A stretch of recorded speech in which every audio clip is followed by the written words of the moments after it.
ইনকিলাব মঞ্চের একটা ডেডিকেটেড বাহিনী রয়েছে যাদেরকে বলা হয়, ওনারা লাইক দা আবাবিল পাখি। ওনাদেরকে দমানো এটা সরকারের পক্ষ সম্ভব নয়, বাহিরের কারো সম্ভব নয়। আজকে আমরা ইনকিলাব মঞ্চের একটা যে কমিটি পেয়েছি, যে নতুন কয়েকদিন আগে ওনারা ঘোষণা করেছিলেন, সে নবনির্বাচিত কমিটিকে অভিনন্দন, শুভেচ্ছা।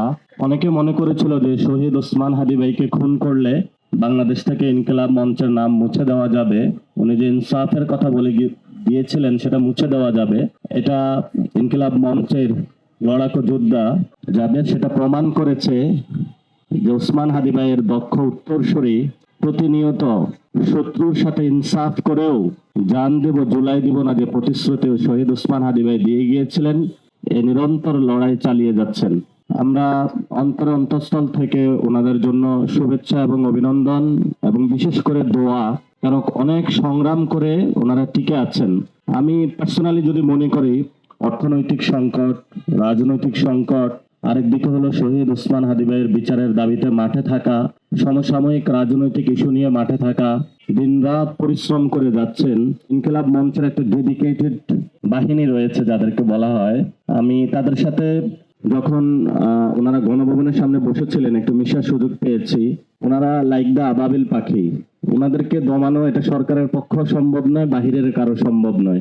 আমি জাবেরের বিয়েতে যখন গিয়েছিলাম, ওনাদের সাথে নদীতে গোসল টোসল হয়েছিল, আমি কাছ থেকে আগে ওনার সাথে মেশার সুযোগ পাই নাই।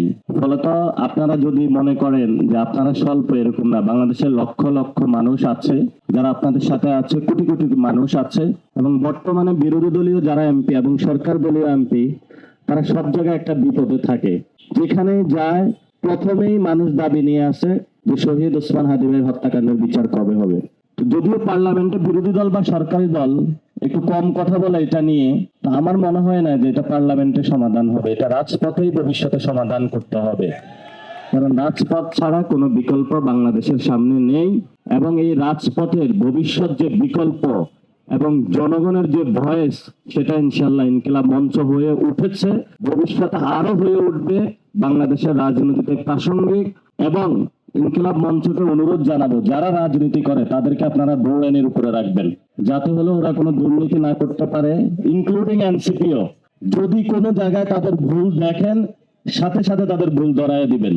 এবং যারাই বাংলাদেশে ভুল অপসংস্কৃতির জন্ম দিবে, আপনারা তাদের ত্রুটি চেপে ধরতে হবে। এটাই হলো বাংলাদেশের ইনকিলাব মঞ্চের আজাদীর সংগ্রাম। তো বাংলাদেশের এই গণ অভ্যুত্থানে সবচেয়ে গুরুত্বপূর্ণ যেটা স্লোগান, গুরুত্বপূর্ণ কথা, সেটা হলো এখানে আপনাদের বাম পাশে আছে, জান দেব জুলাই দিব না। এর মতন সবচেয়ে গুরুত্বপূর্ণ এরকম কথা বা স্লোগান এই জুলাই গণ অভ্যুত্থানে আসে নাই। সেটা শহীদ ওসমান হাদি ভাই দিয়ে গিয়েছেন আমাদেরকে, এবং সেটা ধরে আমাদেরকে এগিয়ে যেতে হবে। যে কোনো সময় আপনাদের খেদমতে আমরা আছি, আপনাদের খাদেম হিসাবে আপনারা যে কোনো সময় ডাকবেন, পাশে পাবেন। আমি মনে করি না কোনো পলিটিক্যাল পার্টি দ্বারা জুলাই গণহত্যার বিচারটা করা সম্ভব। এটা আপনাদেরই করতে হবে, এবং এটা কেউ করবে না। এটা আপনাদেরই মাঠে নামতে হবে। জুলাই গণঅভ্যুত্থানের বিচার আর সংস্কার নিয়ে আপনাদের মাঠে যদি আপনারা নামেন, তাহলে এটা বাংলাদেশে সম্ভব। রাজনৈতিক দল দিয়ে আমিও মনে করি না সম্ভব। আপনারা যখন নেতৃত্বে যাবেন, আমরা আপনাদের নেতৃত্বে ইনশাল্লাহ অংশগ্রহণ করব। আমরা রাজপথে আসতে প্রস্তুত আছি আপনাদের নেতৃত্বে।